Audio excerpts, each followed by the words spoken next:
बार कर तल बीड़ा, गावत हरिगुण गान प्रवीणा। एक बार देवर्षि नारद हरि गुण गाते हुए, भगवान का नाम लेते हुए और बीड़ा को बजाते हुए क्षीर सागर में पहुंचे हैं। जब क्षीर सागर में पहुंचे तो विष्णु भगवान ने दूर से देखा कि देवर्षि नारद चले आ रहे हैं। तो श्री हरि जान गए कि आज देवर्षि नारद के अंदर अहंकार जागृत है। तो स्वयं विष्णु भगवान अपनी और सरसैया से उठ करके और सम्मान के लिए दरवाजे पे पहुंच गए देवर्षि नारद को लेने के लिए। और देवर्षि नारद को सुंदर से आसन पर बिठा लिया कि हर्ष मिले उठी रमा निकेता, बैठे आसन हृदय समेता। भगवान विष्णु हंस करके देवर्षि नारद को स्वागत के साथ में और लेकर के आए और सुंदर से आसन पर बिठा लिया। जब सुंदर से आसन पर बिठाया तो विष्णु भगवान ने पूछा कि हे नारद जी, बताइए कैसे आना हुआ?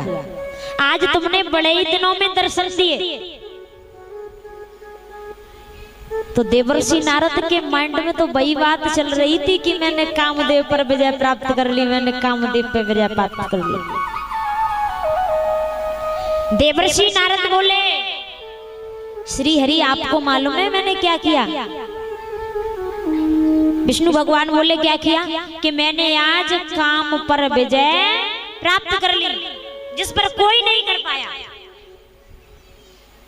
विष्णु भगवान हंस करके बोले हैं, हे नारद, अरे जिसके मन में और वैराग्य की भावना हो, इसे संसार से कोई मतलब ना हो, उसे भला कामदेव कैसे सता सकता है? आप तो बैरागी हो। देवर्षि नारद पहले आपने देखा होगा जो संत होते हैं ना, संत महात्मा, जब संत भोजन करते हैं तो अपनी थाली में जो कुछ भी बचता है उसे धोकर के भी पी जाते हैं। क्यों पी जाते हैं?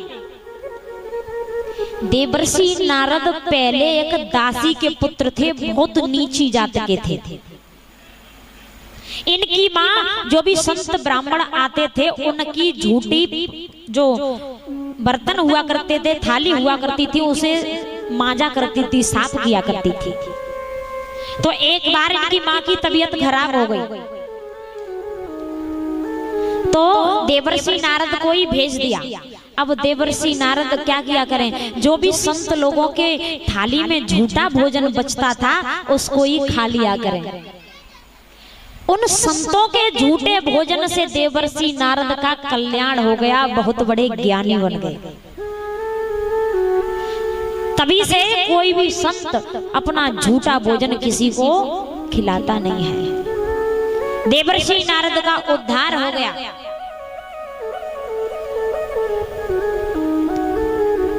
महाराज विष्णु भगवान कहने लगे, हे नारद, तुम तो बैरागी हो, भला तुम्हें काम मद ये कहां सता सकता है?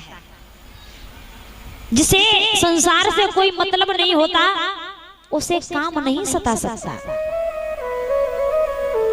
अब देवर्षि नारद ने जब भगवान के मुख से तारीफ सुनी तो थोड़ा और अभिमान बढ़ गया।